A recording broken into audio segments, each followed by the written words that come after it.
छठी मैया की जय।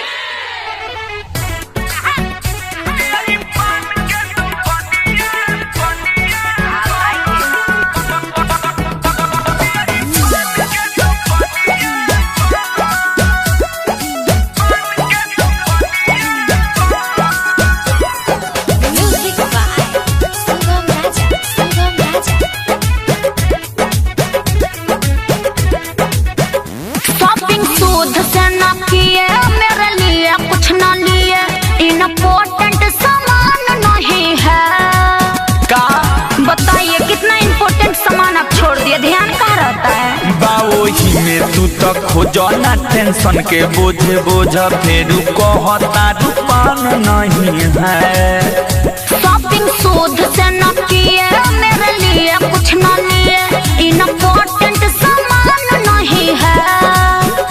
बाओही में तू तो खोजो ना टेंशन के बोझ फेरू कहता रूपान नहीं है। सुन लीजिए, घाटे न जाऊंगी, पूजा पाठ न करूंगी, आपका ध्यान नहीं कन्या पर। जा छूट गईले हो धनिया पियरी पान के तो कनिया छूट गईले हो धनिया पियरी पान के तो कनिया। हे भगवान, अब का होई? अरे वही में होई देखो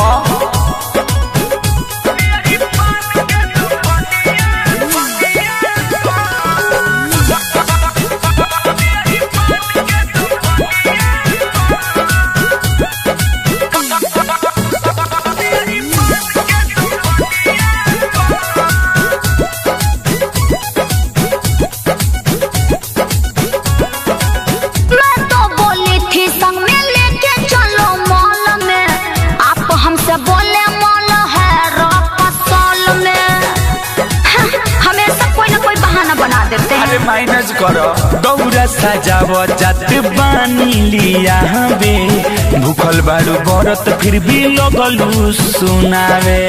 हुआ मिस्टेक चीज किया नहीं चेक, अभी रहने दो छनिया पर।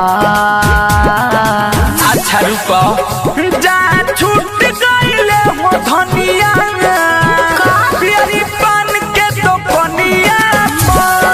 कैसे छूट गईले हो धनिया पियरी पान के तो कनिया पर।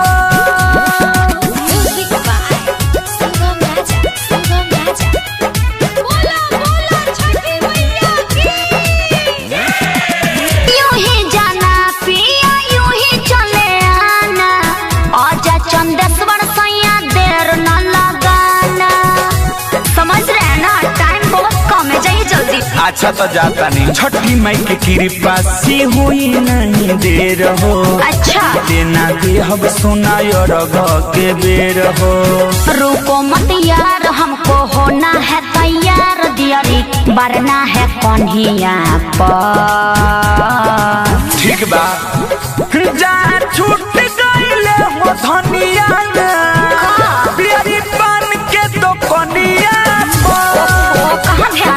छूट गईले हो धनिया पियरी पान के तो कनिया पर। अच्छा कोई बात नहीं, कि जल्दी जाइए जल्दी आइए।